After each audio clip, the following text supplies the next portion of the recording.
नमस्ते दोस्तों, ध्यान ज्ञान भक्ति में आपका स्वागत है। आज की कहानी का शीर्षक है शाश्वत बांसुरी का गीत। एक शांत गांव था जो धुंध से ढकी पहाड़ियों के बीच बसा था। वहां एक साधारण बांसुरी बनाने वाला रहता था, रघु। वह एक विधुर था जिसने वर्षों पहले अपनी प्रिय पत्नी को खो दिया था।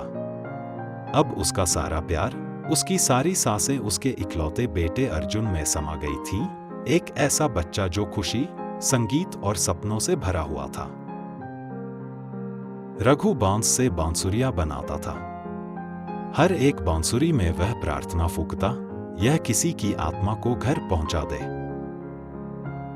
अर्जुन को भी बांसुरी से उतना ही प्रेम था। उसकी धुन इतनी शुद्ध थी कि गांव वाले कहते थे, पंछी भी उसकी बांसुरी सुनकर ठहर जाते हैं। लेकिन भाग्य एक पिता के सपनों जितना दयालु नहीं होता। एक दिन जंगल से लौटते समय अर्जुन को एक सांप ने डस लिया। वैद्य ने अपनी पूरी कोशिश की, लेकिन अर्जुन शांत हो गया। उसकी पसंदीदा बांसुरी हाथ में थमी थी। रघु की दुनिया बिखर गई। वह बोलना भूल गया, बांसुरी बनाना छोड़ दिया। बस नदी किनारे बैठा, आकाश को निहारता रहता और देवताओं से पूछता, तुमने मेरी जिंदगी का संगीत क्यों छीन लिया?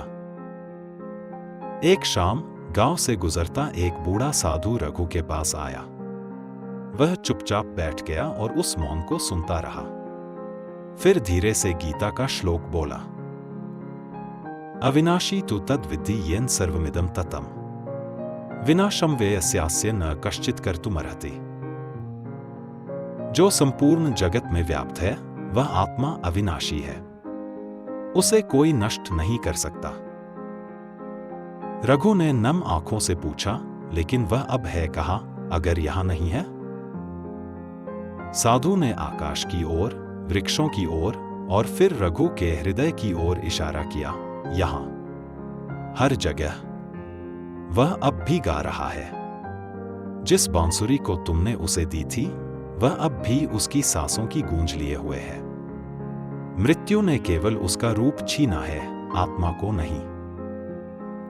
उस रात रघु ने वर्षों बाद पहली बार अर्जुन की बांसुरी उठाई।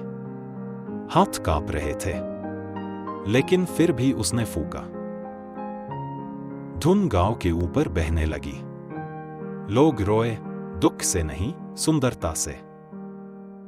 उस दिन के बाद रघु ने फिर से बांसुरियां बनाना शुरू कर दिया, और हर बांसुरी पर उसने खुद लिखा, संगीत कभी नहीं मरता, गीत कभी समाप्त नहीं होता, गीत अमर है। अगर आपको यह कहानी पसंद आई हो तो कृपया लाइक करें, कमेंट करें, शेयर करें और हमारे चैनल को सब्सक्राइब करें। धन्यवाद। जय श्री कृष्ण।